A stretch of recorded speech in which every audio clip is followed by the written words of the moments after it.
Hello and welcome to The Top Story, the podcast with the headlines of the day from our correspondents around the world. I'm Xi Zhi. Coming up in this edition, British Prime Minister Keir Starmer has rallied European leaders to support Ukraine and boost its defense spending.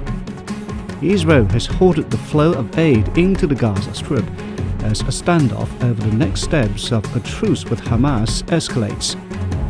And thousands of people fleeing the deadly conflict in the Democratic Republic of the Congo have sought safety in Burundi. We start in Europe. Ukrainian President Volodymyr Zelensky has said the minerals deal with the United States is ready for signing, despite his public row with President Donald Trump and Vice President J.D. Vance at the White House. Speaking after a pivotal summit with European leaders in London, Zelensky expressed confidence that relations with Trump could be salvaged. The Ukrainian leader also said he would resign if the country was offered a chance to join NATO. Meanwhile, British Prime Minister Keir Starmer has rallied European leaders to support Ukraine and boost its defense spending. He also announced agreement over a Ukraine peace plan to present to the United States. Starmer said Britain, France and other nations will form a coalition of the willing to support Kyiv. The leader also said Britain will allow Ukraine to use $2 billion of British export finance to buy more than 5,000 missiles. The emergency summit came 2 days after a heated exchange between the Ukrainian and US presidents at the White House. Michael Voss reports from London. This was not the debriefing that EU leaders were expecting. The hope was that Ukraine would have signed a mineral deal with the US and a ceasefire was imminent. But President Zelensky's disastrous meeting with President Trump in the White House has made that task more difficult. You're gambling with World War III, and what you're doing is very disrespectful to the country. The initial aim of this emergency summit was to find a common approach to boost defence spending so Europe could take a leading security role in Ukraine and beyond, with or without the United States. The last-minute arrival of both Canada and Turkey to join more than a dozen European leaders in London is an indication of just how worried everybody is that the whole peace process could unfold. France's President Emmanuel Macron and Britain's Prime Minister Keir Starmer both had successful meetings with President Trump in Washington. Now they're trying to rebuild bridges between Mr. Zelensky and the White House. We've agreed that the UK, France and others will work with Ukraine on a plan to stop the fighting. Then we'll discuss that plan with the United States and take it forward together. The purpose of today's meeting was to unite our partners around this effort, to strengthen Ukraine and to support a just and enduring peace. Also today at the table, I heard new announcements, and I'm not going to announce them to you because they should do this. But this was very good news that more European countries will ramp up defence spending. Of course, the UK announced this last Tuesday and Wednesday, but I believe that other countries will follow. Just how they find the money to do that will be discussed at another defence summit in Brussels later in the week. There was also talk of a coalition of the willing to help defend Ukraine, and that could extend to countries outside of Europe. That was Michael Voss in London. In Moscow, the Kremlin says Russia and the United States are seeking to outline their priorities for cooperation, but quick results are unlikely. Kremlin spokesperson Dmitry Peskov says political will from the leaders of both countries could accelerate the normalization of relations. Russian and US officials have held talks aiming to end the conflict in Ukraine and restore embassy staffing.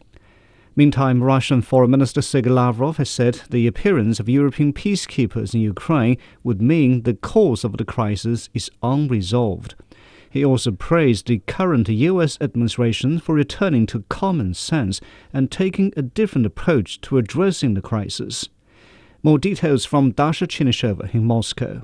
It was an extensive interview by the Russian foreign minister, but the underlying idea was that Moscow is now seen a stark difference in the approach of the previous American administration to the approach of the administration of Donald Trump. The Russian foreign minister has said that this administration has the motto of common sense, and this is something that Moscow is sharing. He underlined that there are areas in which Moscow and Washington do disagree, but they agree to disagree, and they can capitalize on the areas where they do have the common interest. Whereas the Russian foreign minister also noted that this administration is trying to find the negotiated settlement. He said European countries, on the contrary, are doing the very different, having a very different approach, trying to continue the fighting for as long as it takes. Here is what the Russian foreign minister had to say about the European countries' approach. As for peacekeepers, they say they're preparing so many thousands of them, and they're providing peacekeepers with air cover. This is impudent. Firstly, no one has asked us, and Trump understands everything. He said that it is too early to say when there will be a settlement. You can discuss this issue, but the consent of the parties will be needed. He behaves correctly. So we understand that Russian foreign minister believes the European countries are teaching the Ukrainian side to continue fighting, while there is pragmatic approach on the part of the American administration. So certainly what we understand at this stage is that Moscow is waiting for what outcome there will be after Zelensky holds all of his negotiations and all of his talks. But definitely the approach of the new American administration is something that is very different from what it used to be. And the belief in Moscow is that Donald Trump understands the root causes of this conflict, something which Moscow said was of paramount importance. That was Dasha Chenishova reporting from Moscow. Turning to the Middle East, Israel has halted the flow of aid into the Gaza Strip as a standoff over the next steps of a truce with Hamas escalates.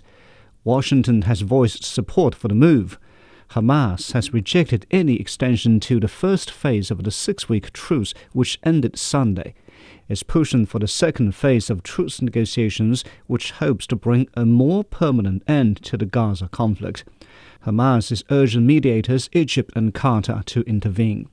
Israel said it had accepted a temporary truce extension until mid-April, proposed by President Trump's envoy, Steve Witkoff. Witkoff is expected to visit the Middle East this week. Jonathan Regev reports from Tel Aviv. For the moment, there are no ceasefire negotiations. There seems to be a very big gap between the two sides. Hamas says that Israel has committed itself to the second stage of the ceasefire, but negotiations have not even begun, and Israel should live up to its commitments.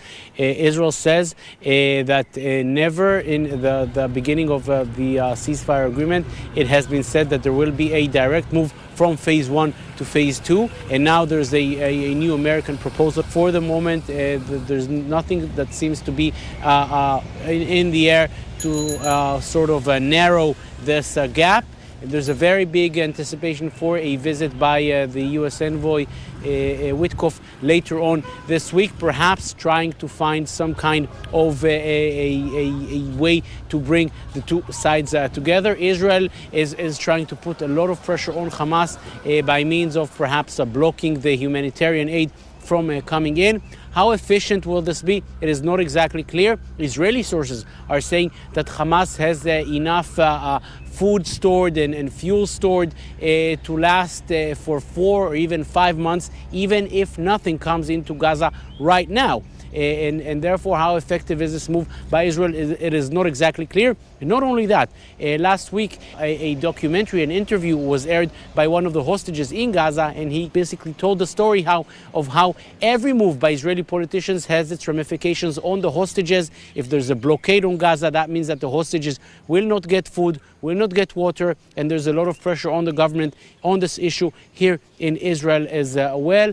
So, for the moment, no negotiations, nothing seems to be moving, and as it seems before Steve Witkoff arrived to the area, nothing will move.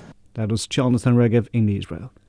Staying in the Middle East, Egypt has announced the finalization of its Gaza reconstruction plan, which is designed to keep Palestinians on their land.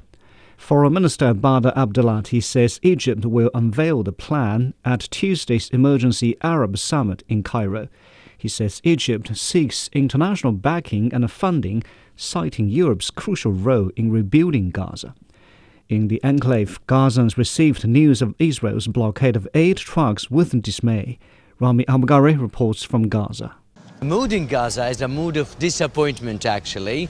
The people have been disappointed because of the fact that this blocking of the borders towards the aid supplies for Gaza comes in the beginning of the holy month of Ramadan, which is a very important occasion for the Palestinians in Gaza, as a majority of the people here are Muslims, celebrating, marking the Ramadan month, especially under very harsh restrictions over the past period of time, 15 months of Israeli war. Now the people are trying to get relieved because of the war, and this is coming Ramadan. The supplies are very much needed for the population here. So this will affect mainly the population of Gaza.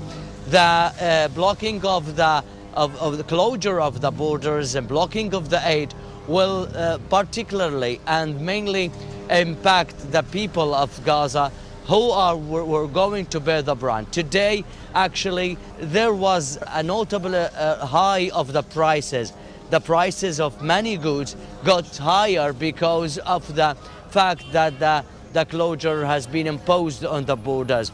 This comes amidst actually deadlocked negotiations between Israelis and Hamas via mediation, and there has been a report about some kind of a solution for the standoff that Egyptians are offering 2 weeks for extension of the ceasefire for more 2 weeks, in which Hamas would be able to release 3 Israeli hostages, live ones, and 3 dead ones. That is not confirmed yet, but some media reports suggesting this.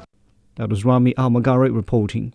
In Africa, more than 60,000 people fleeing the deadly conflict in the Democratic Republic of the Congo have sought safety in neighboring Burundi in just the past 2 weeks. Among them are children separated from their families or who have lost their parents during the recent violence. Experts warn the children risk malnutrition and developmental problems, even as aid agencies try their best to improve their welfare. Caroline B. reports. More refugees are arriving in Burundi, seeking shelter and safety after fleeing the violence in North and South Kivu provinces in Eastern Democratic Republic of Congo. The region is the epicenter of a conflict between Congolese government troops and M23 rebels. Most of those seeking refuge in Burundi are women and children.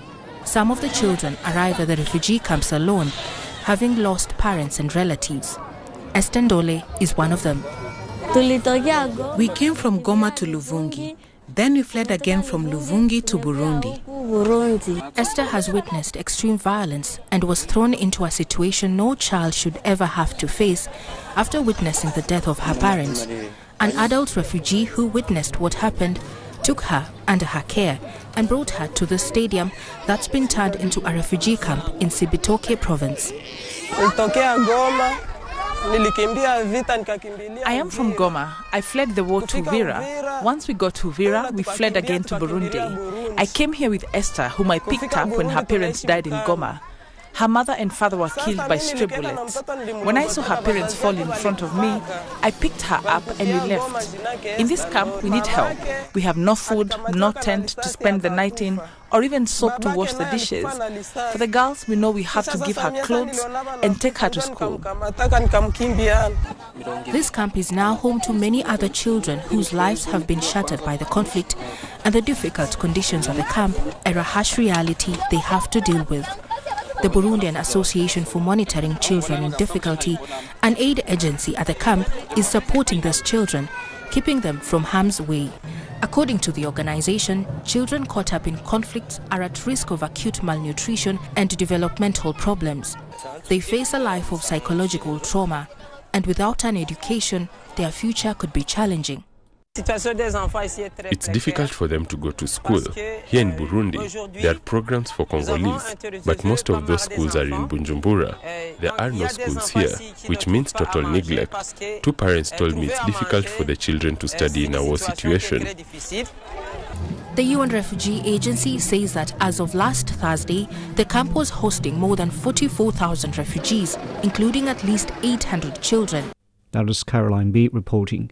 Finally, in Asia, Chinese automaker BYD and drone giant DJI have launched an intelligent vehicle-mounted drone system aiming to transform cars into mobile entertainment and exploration platforms. Xu Hua explores how this groundbreaking innovation reshapes the industries. BYD cars are coming with a new special feature: a DJI drone stored in the trunk. Drivers can launch it with just a click to film road trips, check traffic, or even help in emergency assessments. The BYD DJI collaboration isn't about placing a drone on a vehicle. It's about rebooting vehicle design from the circuit board up. We co-engineered a seamless fusion of automotive and aerial systems, achieving synergies where 1 + 1 is greater than 2. This moonshot project drew from a joint innovation fund of 200 million yuan, or $27.5 million, involving 2,000 engineers across 185 research and development breakthroughs. 中国企业已经形成了协同创新的这种架构。 We witnessed a new trend in Chinese enterprises, shifting from isolated operations to collaborative innovations across the entire industrial ecosystem. This cooperation among major enterprises will spark changes in our entire innovation ecosystem, propelling the advancement of new quality productivity nationwide. As BYD and DJI blur the lines between driving and flying, one thing is clear: China's private businesses are soaring beyond expectation. For drivers, it means the ventures with a view. For the world, it's a glimpse into the future of technology, where the sky is no longer the limit. That was Xu Hua reporting. Now, recapping the headlines before we go, British Prime Minister Keir Starmer has rallied European leaders to support Ukraine and boost its defense spending.